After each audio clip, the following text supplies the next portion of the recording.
The thunder of hoofbeats echoed through Dodge City's main street as Jack Hawk Morton pressed his stallion harder against the dusty ground. Behind him, the orange glow of torches cut through the darkness like angry eyes, and the shouts of his pursuers grew closer with each passing second. "There! The stable!" Sheriff Bo McBride's voice boomed across the night air. "Surround it! Don't let Morton escape!" Jack's weathered hands gripped the reins tighter as he felt the small body pressed against his chest. 10-year-old Samuel Turner clung to him with desperate fingers, his face buried in Jack's leather vest, trembling not just from the cold Kansas wind, but from pure terror. "Don't let them take me," the boy whispered again, his voice barely audible over the pounding hooves. "Please, Mr. Hawk, they'll hurt me." "Nobody's taking you anywhere, son," Jack growled through gritted teeth, his steel-gray eyes scanning the approaching riders. The torchlight revealed faces he'd trusted, townspeople he'd known for months, all now hunting him like a common criminal. "I gave you my word." A rifle shot cracked through the night, splintering the wooden post beside Jack's head. His horse reared, and for a terrifying moment, Samuel nearly slipped from his grasp. "Jack Morton!" Sheriff McBride's voice carried authority and menace. "You're surrounded. Hand over the boy, and nobody gets hurt." Jack's mind raced as he counted the silhouettes closing in. At least 8 riders, maybe more. The deserted stable where he'd hidden Samuel for 3 days now seemed like a trap, its shadows offering no escape. How had it come to this? How had protecting an innocent child made him the most wanted man in Dodge City? "Mr. Hawk!" Samuel's voice trembled as he looked up with eyes far too old for his young face.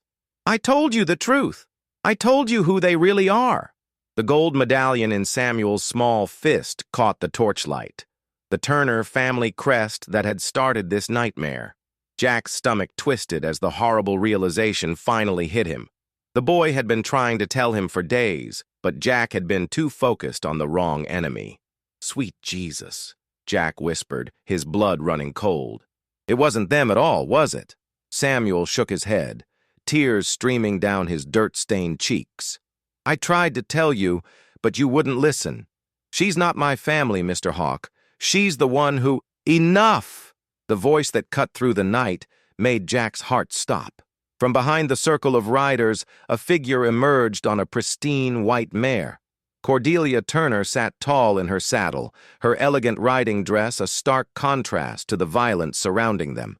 But it was her eyes, cold, calculating, and utterly without mercy, that made Jack finally understand. "Hello, Jack," Cordelia said, her voice smooth as silk and twice as deadly. "I believe you have something that belongs to me."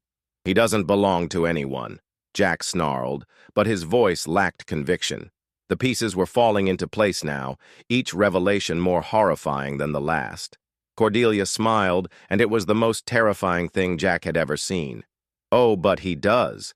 You see, Samuel here is worth quite a fortune to certain interested parties. And you, my dear Jack, have been wonderfully useful in keeping him safe until the arrangements could be finalized." "You used me," Jack breathed, the full scope of the betrayal hitting him like a physical blow. "The whole time you were—" "Planning?" "Yes." Cordelia's laugh was like breaking glass. "Did you really think it was coincidence that you found him behind that particular saloon? That Sheriff McBride just happened to warn you away? That the good people of Dodge City suddenly turned against their beloved war hero?" Samuel pressed closer to Jack, his small body shaking. "She's not my aunt, Mr. Hawk. She bought me from the orphanage, but not to be family, to sell me to men who do terrible things." The words hit Jack like bullets. His hands tightened protectively around the boy as rage burned through his veins. "You sick, twisted—" "Careful, Jack." Sheriff McBride urged his horse forward, his badge glinting in the torchlight. "Mrs. Turner is a respected member of this community. These are serious accusations." "Accusations?" Jack's voice rose to a roar. "Look at his wrists. Look at the scars. Look at what they've done to him." But even as he spoke, Jack saw the truth in McBride's eyes. The sheriff knew. They all knew. The entire town had been complicit in this horror, and Jack, The lonely, trusting fool had walked right into their trap. "The arrangements have been made," Cordelia continued, her voice never losing its cultured tone. "A very wealthy gentleman from back east has paid handsomely for Samuel's companionship. The train leaves at dawn, and I intend to be on it." "Over my dead body," Jack snarled.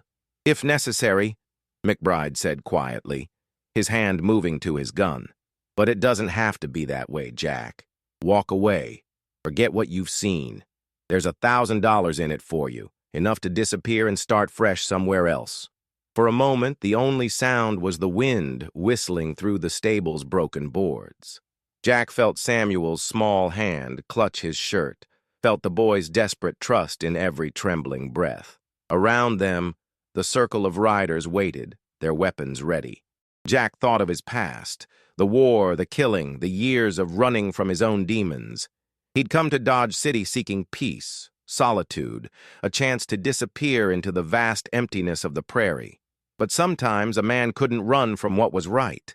"Samuel," Jack whispered, his decision made. "Remember what I taught you about staying low and moving fast?" The boy nodded against his chest. "When I give the word, you run for the church. Father Miguel will protect you. He's the only one in this godforsaken town with a soul left." "But what about you?" Samuel's voice was barely a whisper.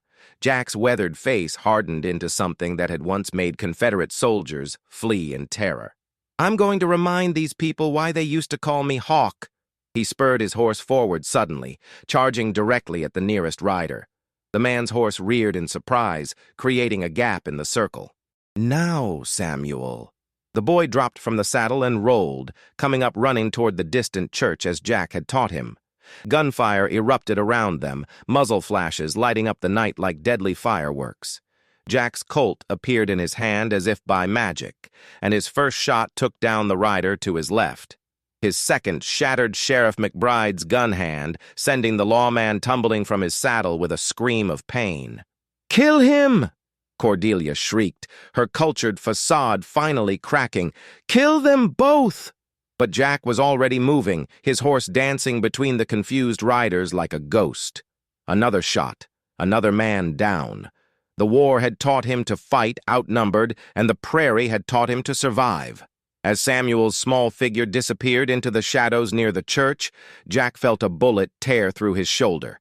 He gritted his teeth against the pain and kept firing, each shot precise and deadly. "You want the boy?" Jack roared over the gunfire. "You'll have to go through me!" But even as he fought, Jack knew the truth that would haunt him forever. He'd seen too late who they really were. The enemy hadn't been hiding in the shadows. They'd been standing in plain sight, wearing badges and smiles and the mask of respectability. And now, as dawn approached over Dodge City, Kansas, Jack Morton faced the fight of his life against a conspiracy that reached deeper than he'd ever imagined. The question that burned in his mind as bullets flew around him was simple. How many other children had suffered while good people looked the other way? To be continued? "Hi, how are you? Sorry to interrupt your story, but what I'm going to ask you is really quick, and it will really help the channel to grow and create new stories. Just click below the video image to subscribe. You'll be doing an act of kindness and encouragement to those who are just starting out. Thank you very much, and continue with your story." 3 days earlier, the summer heat of 1886 pressed down on Dodge City like a suffocating blanket as Jack Hawk Morton guided his horse through the dusty streets. The former Union scout kept his head low, his weathered hat pulled down to shadow his steel-gray eyes. 3 months in this godforsaken town, and he still felt like a stranger, which was exactly how he preferred it. Jack had come to Kansas seeking the one thing that had eluded him since the war ended: peace. The nightmares still came, memories of Antietam and Gettysburg that no amount of whiskey could wash away. But here, in the endless expanse of prairie, a man could lose himself in the silence and maybe, just maybe, find some redemption. The sun was setting behind the grain elevators when Jack decided to check on his horse at Murphy's livery. The old Irishman who ran the stable had been one of the few people in town to treat him with anything approaching friendliness, probably because Murphy had seen his share of broken soldiers. "Evening, Jack." Murphy called out as he approached. "Your mare's doing fine. Fed and watered her myself." "Much obliged," Jack replied, his voice carrying the gravelly tone of a man who'd spent years shouting orders over cannon fire. He reached into his pocket for payment when a sound made him freeze. It was soft, barely audible over the evening sounds of the town, a whimper like a wounded animal. But there was something distinctly human about it that made Jack's blood run cold. "You hear that?" he asked Murphy. The old man paused in his work, listening. "Hear what?" The sound came again, definitely human this time. A child's sob, muffled and desperate. Jack's hand instinctively moved to the colt at his hip as he followed the sound around the back of the livery stable. Behind a stack of old crates and discarded lumber, Jack found him. The boy couldn't have been more than 10 years old, huddled in the dirt with his knees drawn up to his chest. His clothes were torn and filthy, his feet bare and bleeding. But it was his eyes that hit Jack like a physical blow, wide, terrified, and holding a knowledge that no child should possess. "Easy there, son," Jack said softly, crouching down slowly. Years of tracking had taught him how to approach frightened creatures without spooking them. "Nobody's going to hurt you." The boy's head snapped up, and Jack saw the bruises on his face. Dark purple marks that spoke of recent violence. Fresh tears had carved clean tracks through the dirt on his cheeks. "Please," the boy whispered, his voice hoarse. "Don't let them take me." Jack felt something twist in his chest. "Who, son? Who's trying to take you?" But the boy just shook his head frantically, pressing himself further back against the crates. In his small fist, Jack could see something glinting, a piece of metal that caught the dying sunlight.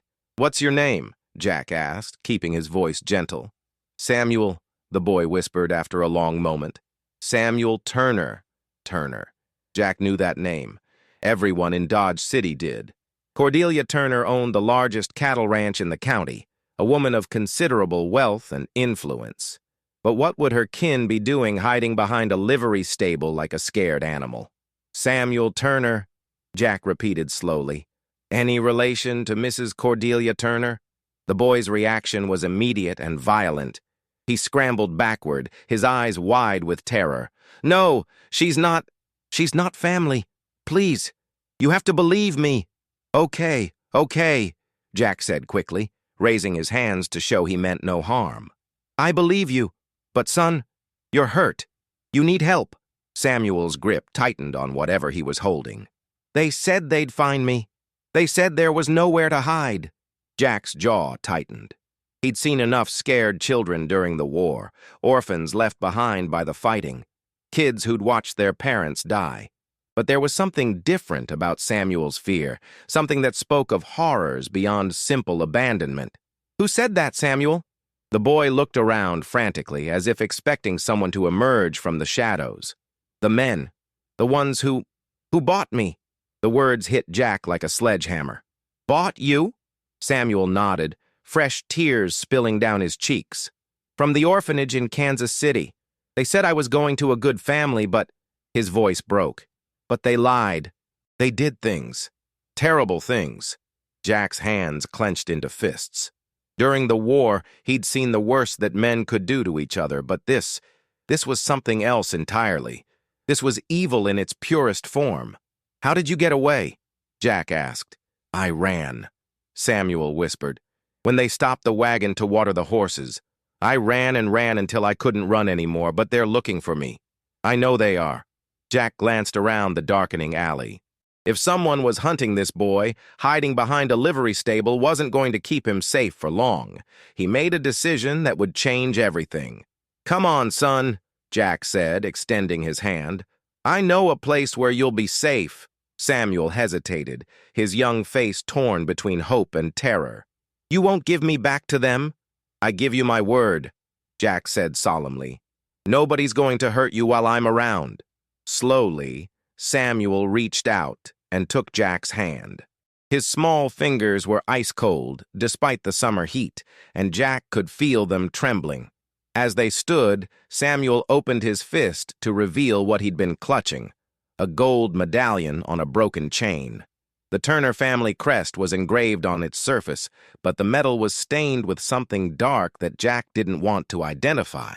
"They made me wear it," Samuel said quietly. "Said it proved I belonged to them, but I don't belong to anybody." Jack stared at the medallion, his mind racing. If Samuel wasn't related to Cordelia Turner, then why did he have her family crest? And why would someone go to the trouble of making him wear it? "We'll figure it out," Jack promised, though he was beginning to suspect that the answers would be more disturbing than the questions. He led Samuel through the back alleys of Dodge City, avoiding the main streets where curious eyes might spot them. The old abandoned stable on the edge of town had been empty for months. It would provide shelter while Jack decided what to do next. As they walked, Samuel stayed close to Jack's side, jumping at every shadow and sound. The boy was clearly traumatized, but there was also a strength in him that Jack recognized. The same stubborn will to survive that had carried Jack through the war. "Mr. Samuel looked up at him questioningly. "Morton," Jack said. "Jack Morton. But most folks call me Hawk." "Why Hawk?" Despite everything, Jack almost smiled. "Because I see things others miss. And once I set my sights on something, I don't let go." They reached the abandoned stable just as full darkness fell over Dodge City. Jack lit a small lantern and made a bed for Samuel in the hay, using his own coat as a blanket. "Get some rest," Jack said. "Tomorrow we'll figure out how to get you somewhere safe." But as Samuel curled up in the hay, clutching the stained medallion, Jack knew that safe might be harder to find than he'd thought. Someone had gone to great lengths to acquire this boy, and they wouldn't give up easily. Jack settled down near the stable door, his colt within easy reach. Outside, Dodge City slept peacefully, unaware of the darkness that had crept into its midst.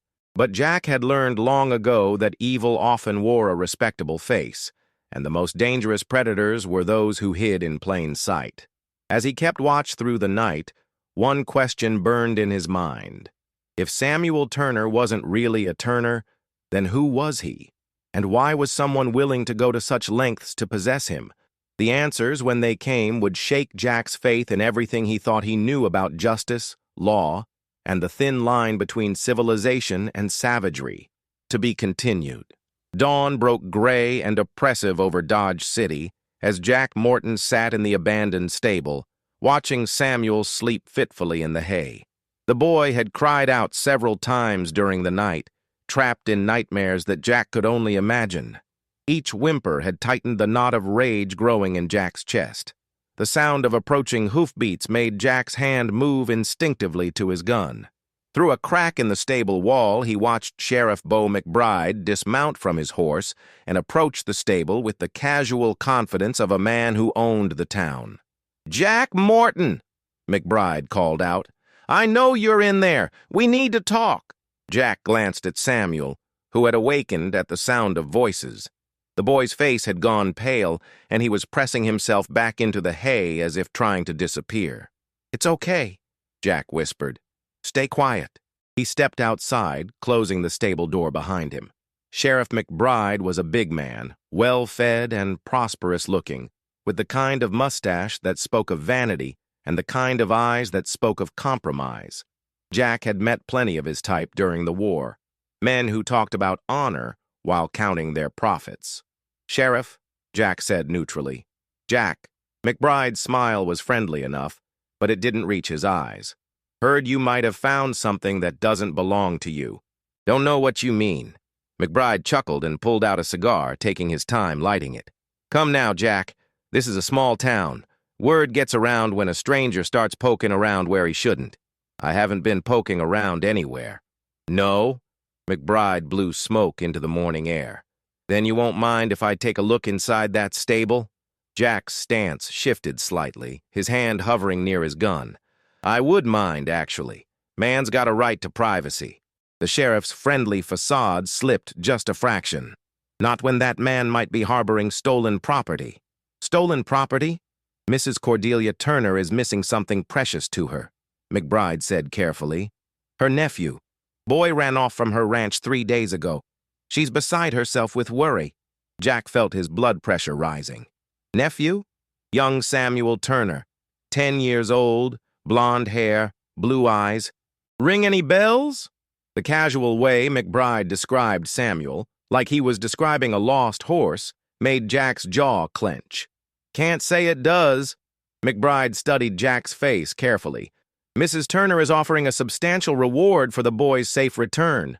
$500, Jack. That's more money than most men see in a year. And if I happen to know where this boy was, then I'd strongly advise you to do the right thing. McBride's voice hardened.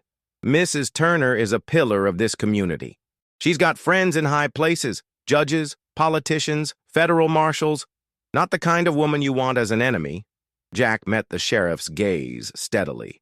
And what if the boy doesn't want to go back? McBride's laugh was cold. Jack, he's 10 years old. Children don't always know what's best for them.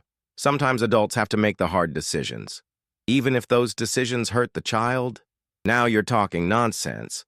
But there was something in McBride's eyes, a flicker of knowledge that he was trying to hide. Mrs. Turner loves that boy like her own son. She just wants him home safe. From inside the stable came a small sound, barely audible but enough to make McBride's head turn toward the door. Jack stepped sideways, blocking the sheriff's view. Sounds like you've got mice, McBride observed. Old building. Lots of critters. For a long moment, the two men stared at each other. Jack could see the calculation in McBride's eyes, weighing options, considering consequences. Finally, the sheriff smiled again, but this time it was purely predatory. Jack, you seem like a reasonable man. War veteran, I hear. Served with distinction. I served. Then you understand duty, obligation, the importance of following orders. McBride took another puff of his cigar. Mrs. Turner has asked me to bring her nephew home. That's my duty. And your duty as a citizen of this town is to help me fulfill it. What if my duty is to protect an innocent child? McBride's mask slipped completely. From what? From a loving family? From a warm bed and 3 meals a day? His voice turned harsh. Or maybe you've got other ideas about what to do with a young boy? The implication hit Jack like a slap. You son of a... Careful, Jack. McBride's hand moved to his gun. That's the kind of talk that gets a man labeled as a troublemaker. And troublemakers have a way of disappearing in these parts. Jack forced himself to remain calm, though every instinct screamed at him to draw his weapon. Is that a threat, Sheriff? It's friendly advice, from one veteran to another. McBride dropped his cigar and ground it under his heel. You've got until sunset to think about it. After that, I'll be back with a warrant and enough men to tear this place apart. He mounted his horse and looked down at Jack with something approaching pity. Don't make this harder than it has to be, Jack. Some battles can't be won. As McBride rode away, Jack stood in the morning sun, his mind racing. The sheriff's visit had confirmed his worst fears. This wasn't just about a runaway child. There were powerful people involved, people with the resources to make problems disappear. He went back into the stable to find Samuel sitting up in the hay, his face streaked with fresh tears. I heard, the boy whispered. He's going to take me back. Jack knelt beside him. Not if I can help it. But Samuel, I need you to tell me the truth. All of it. Who is Cordelia Turner to you? Samuel's small hands twisted the medallion chain. She came to the orphanage in Kansas City. Said she was my aunt, that my parents had died and left instructions for her to care for me. But I never had any parents named Turner. I was found as a baby, left on the orphanage steps. Then why did they believe her? She had papers, official-looking documents that said I was her nephew, and she paid the orphanage a lot of money. I heard the matron talking about it. Jack felt pieces of a horrible puzzle clicking into place. What happened when she took you? Samuel's voice became barely a whisper. She didn't take me to a ranch. She took me to a house in the city. There were other children there, but they were different, scared, broken. He looked up at Jack with eyes that had seen too much. And there were men who came to visit, men who paid money to be alone with us. The words hit Jack like physical blows. He'd suspected something like this, but hearing it confirmed made his vision blur with rage. How did you escape? One of the older boys, Tommy, he helped me. He'd been there for 2 years, and he said new children were brought in all the time. He created a distraction during one of the visits. I ran while everyone was busy. Jack's hands clenched into fists. Where's Tommy now? Samuel's tears came harder. I don't know. I hope he got away too, but he shook his head. They don't let children leave, Mr. Hawk. Ever. Jack stood up, pacing the small confines of the stable. Everything made sense now. The fake family connection, the official documents, the sheriff's insistence on returning Samuel to his loving aunt. It was a trafficking operation, and it reached into the highest levels of Dodge City's power structure. Samuel, Jack said quietly, I need you to understand something. These people, they're not going to give up. They have too much invested in you. I know, Samuel whispered. That's why I said don't let them take me. Because if they do, he didn't need to finish the sentence. Jack understood perfectly. If Cordelia Turner got her hands on Samuel again, the boy would disappear into a nightmare from which there would be no escape. We need help, Jack said, thinking out loud. Someone with authority who isn't part of this. Who? Samuel asked. The sheriff works for them. The judge probably does too. Who's going to believe a scared kid and a drifter against the word of the most powerful woman in the county? It was a good question, and Jack didn't have a good answer. In his experience, corruption usually ran deeper than anyone wanted to admit. But there had to be someone, a federal marshal maybe, or a circuit judge from outside the county. The sound of approaching voices made them both freeze. Through the stable wall, Jack could see several men on horseback, not just Sheriff McBride this time, but half a dozen riders, all armed. Looks like sunset came early, Jack muttered. He grabbed his rifle and checked his ammunition. Samuel, there's a loose board in the back wall. If shooting starts, you get through that hole and run for the church. Father Miguel seems like a decent man. Maybe he'll help. What about you? Jack's smile was grim. I'm going to remind these folks why they used to call me Hawk. Outside, Sheriff McBride's voice boomed across the prairie. Jack Morton, your time's up. Send the boy out and nobody gets hurt. Jack positioned himself near the stable door, his rifle ready. And if I don't? Then we come in and take him. You're welcome to try. The standoff had begun, and Jack knew that before it was over, the truth about Dodge City's darkest secret would be written in blood and gunpowder under the unforgiving Kansas sun. To be continued. The standoff stretched through the afternoon heat as Jack Morton crouched behind the stable door, his rifle trained on the 6 armed men surrounding the building. Sheriff McBride sat his horse with the patience of a man who held all the cards, while his deputies spread out in a loose circle, cutting off any escape routes. You're only making this harder on yourself, Jack, McBride called out. Mrs. Turner just wants her nephew back safe and sound.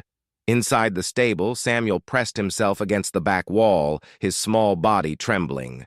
Mr. Hawk, he whispered, there's someone coming from behind. Jack risked a glance through the loose board Samuel had mentioned. Sure enough, 2 more riders were approaching from the east.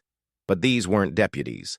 The lead rider was a woman in an elegant riding dress, her posture radiating authority and wealth. Cordelia Turner had come to collect her property personally. Well, well, Jack muttered. The queen herself. Cordelia Turner was a handsome woman in her 40s, with steel-gray hair pulled back in a severe bun and eyes like chips of winter ice. She rode with the confidence of someone accustomed to getting her way, and the man beside her, a thin, nervous-looking fellow in a city suit, clutched a leather satchel like his life depended on it.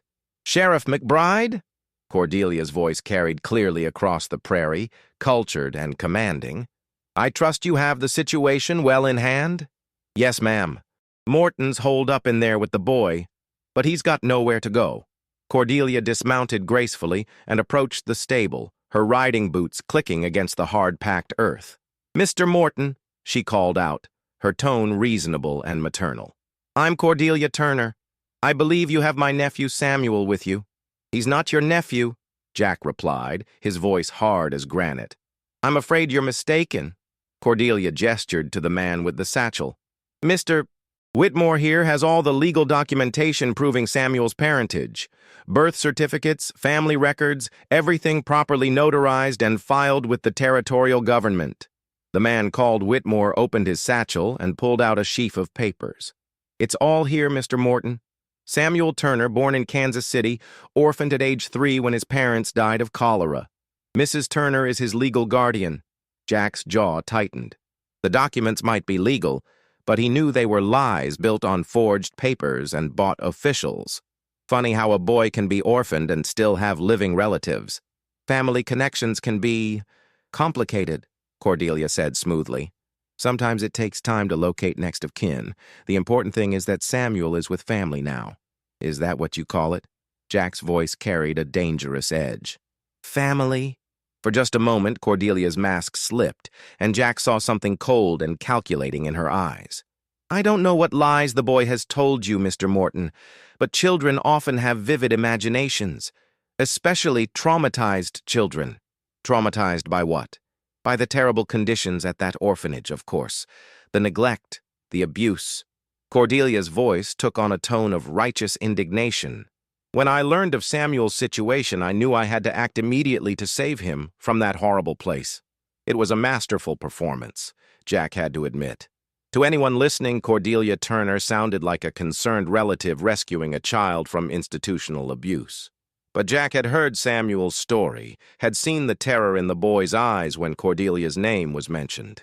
Samuel, Jack called softly over his shoulder. You want to go with this lady? No! The boy's voice cracked with panic. Please, Mr. Hawk, don't let her take me. She's lying. She's lying about everything. Cordelia's expression hardened. The child is clearly disturbed. He needs proper medical attention and a stable home environment. What he needs, Jack said, standing up slowly, is to be protected from people like you. The confrontation might have continued, but the sound of approaching hoofbeats changed everything. A new rider was coming fast from the direction of town, a young man in clerical garb, his horse lathered with sweat. Father Miguel, Samuel whispered, hope creeping into his voice. The priest reined in his horse and dismounted quickly, his face flushed with exertion and urgency. Sheriff McBride, Mrs. Turner, thank God I'm not too late. Father, McBride said with obvious irritation, this is official business. You should return to your church. I'm afraid I can't do that. Father Miguel reached into his coat and pulled out a telegram. This arrived on the afternoon train. It's from the federal marshal's office in Topeka. Cordelia's face went pale. What does it say? Father Miguel's voice carried clearly across the prairie as he read. Investigation into child trafficking ring operating in western Kansas. Arrest warrants issued for Cordelia Turner and associates. Federal agents en route. Signed, Marshal William Hayes. The silence that followed was deafening. Jack could see the calculation in Cordelia's eyes as she weighed her options, while Sheriff McBride's hand moved slowly toward his gun. That's impossible, Whitmore stammered. Mrs. Turner is a respected member of the community. There must be some mistake. No mistake, Father Miguel said firmly. I sent that telegram myself 3 days ago, after a dying man confessed to me about children being sold to wealthy perverts back east. He gave me names, places, details about the whole operation. Jack felt a surge of hope, but he knew the danger wasn't over. Cornered animals were the most dangerous, and Cordelia Turner had too much to lose to go quietly. Sheriff, Cordelia said quietly, I think there's been a terrible misunderstanding. Perhaps we should discuss this privately. But McBride was already backing away, his face pale with sweat. Mrs. Turner, I think maybe we should wait for the federal marshals to sort this out. Bo. Cordelia's voice carried a warning.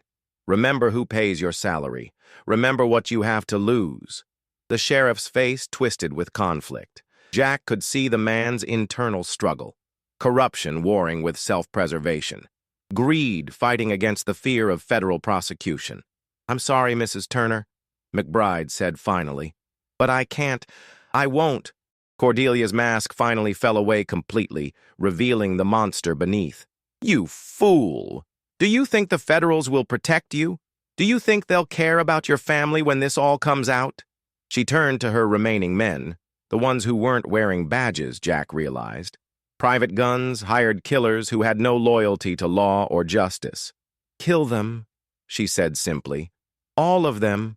We'll say Morton went mad and started shooting. In the confusion, the boy was tragically killed, but Jack was already moving. His rifle barked once, twice, and two of Cordelia's hired guns toppled from their saddles. Samuel burst through the loose board in the back wall and ran toward Father Miguel, just as Jack had taught him.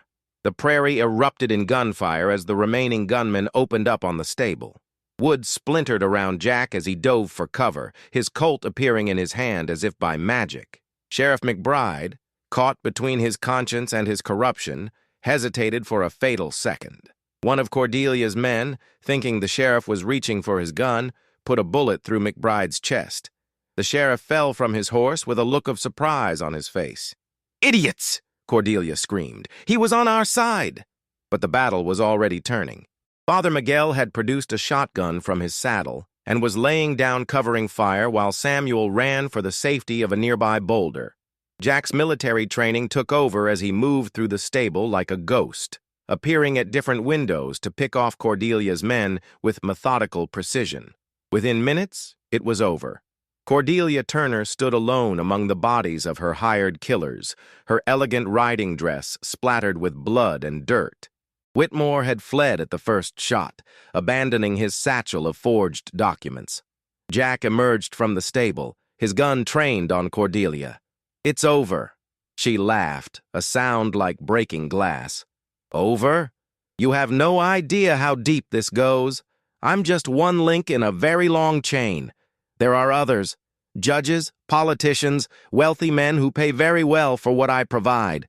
Kill me, and someone else will take my place." "Maybe," Jack said, "but they'll have to do it without you. You can't prove anything. It's the word of a traumatized child and a drifter against a respected businesswoman." "Actually," Father Miguel said, approaching with Samuel at his side, "we have quite a bit more than that." He gestured toward the horizon, where a cloud of dust was approaching fast. "The federal marshals arrived on the morning train. I've been stalling them at the church, but I think it's time they met you, Mrs. Turner." As the marshals rode up, Jack knelt beside Samuel and put a protective arm around the boy's shoulders. "It's over, son. You're safe now."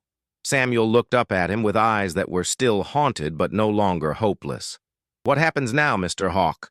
Jack looked out at the vast Kansas prairie, where the setting sun painted the sky in shades of gold and crimson. For the first time in years, the future seemed to hold something other than emptiness.